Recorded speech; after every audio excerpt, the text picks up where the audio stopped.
Hello everybody, this is Solar Tiger with another solar power video. Today is in May 2023 and this is another video about the solar power shed, like an update. So, outside the weather is sunny. It's been sunny for the last few days, and outside you can see the three 100-watt solar panels. I've just given them a clean with some glass cleaner and a sponge mop, and that's the three solar panels up there. Oops, apologise for that, I just fell down a hole in the garden. So here we have two 50-watt panels that are powering the shed. These panels are wired in series, as I have a MPPT solar charge controller in the shed. So these two 50-watt panels wired in series to give 100 watts at about 40 volts, and that's powering the solar shed.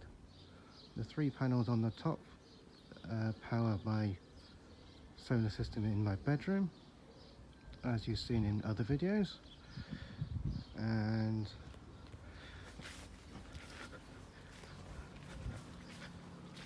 over here is another solar panel. This is a 100-watt solar panel, or it was a 100-watt solar panel. It spent some time on the roof, and after a while it developed a fault, and it's supposed to be a 100-watt panel, but now it puts out about 20 or 30 watts. So that's why I replaced it. If I come up to the panel, you'll see that I think the fault is something to do with all these lines. So that's something wrong with the solar panel. So all I use this panel for now is to power some fans in the shed. So that's about all it's good for. You might get about 2 amps out of this panel maybe. So it's been relegated to running some fans. So if we come inside the shed, you can hear some fans running. There's a fan up there and a fan up here. This one sucks cold air in from outside, and that one exhausts hot air to the outside. This shed gets hot in here, and we normally keep the doors open to let cool air in. This shed's always been hot. So what's going on in here? Well, this is my solar power system in the shed that you've seen before. In that box down there, there's a 100 amp hour battery, just the one battery. There's a 600 watt inverter that I used to use it to run the grass trimmer, but I now bought a cordless one, so this inverter doesn't get used. So anyway, up here there's my solar system. There's the Sunsaver MPPT. It's a 15 amp controller and the display. So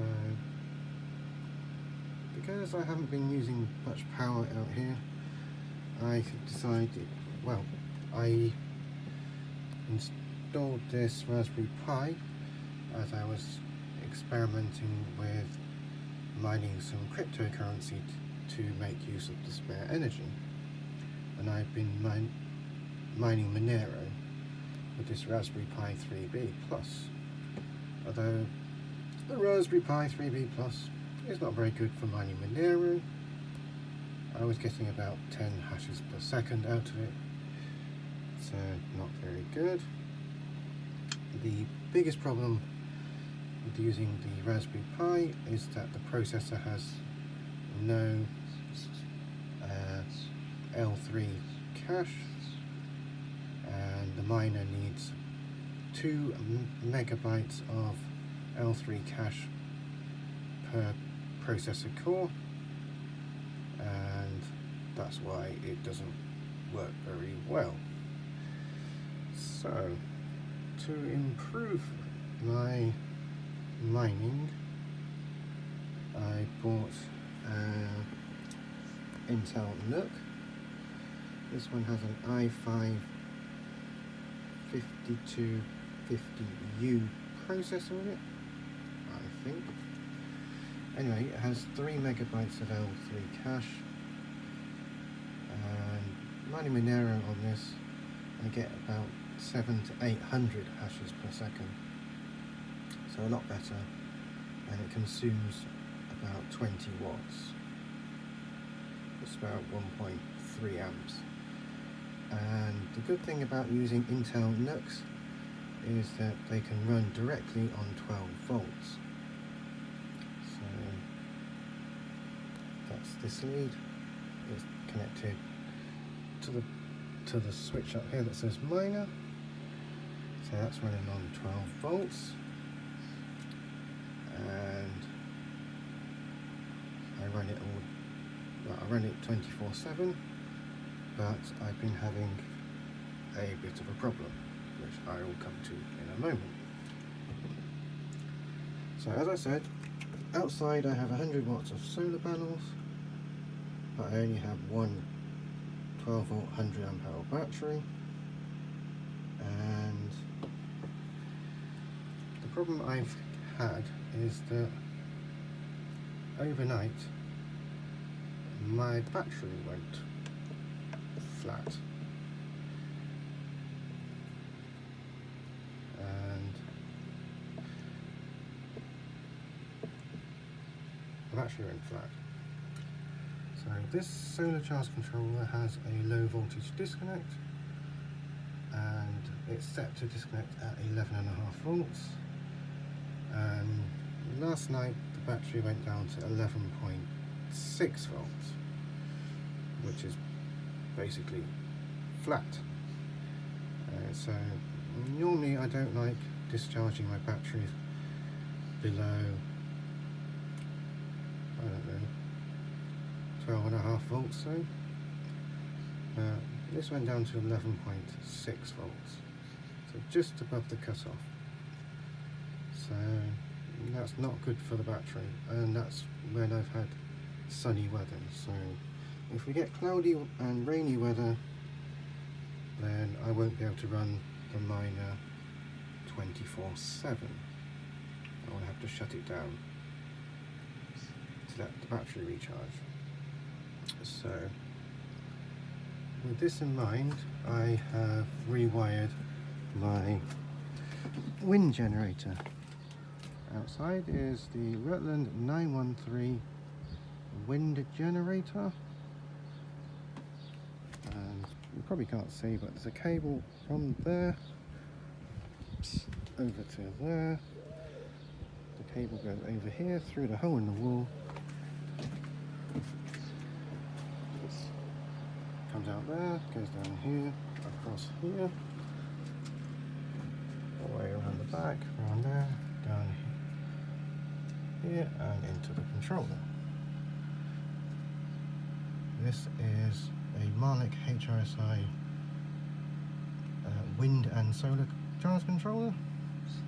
It came from the same company as the wind turbine, and this is a PWM controller. I have used it in other videos, but the thing I don't like about it is the terminal block. It's very small and it's very hard and fiddly to wire up. So it has a run stop switch for the wind generator. In the down position it charges the battery, and in the up position it breaks the wind turbine. So that's how that works. It also has a battery indicator light, which is burning brightly red, showing that my battery is well and truly flat. So I'm hoping that the wind generator can charge the battery as well, especially at night when there's no solar. So that's what we're going to do with it. So it's going to help to charge the battery. So this is Solar Tiger with an update video from the solar shed. I'd like to thank you for watching, and until next time, this is Solar Tiger saying goodbye and thank you for watching. Thank you.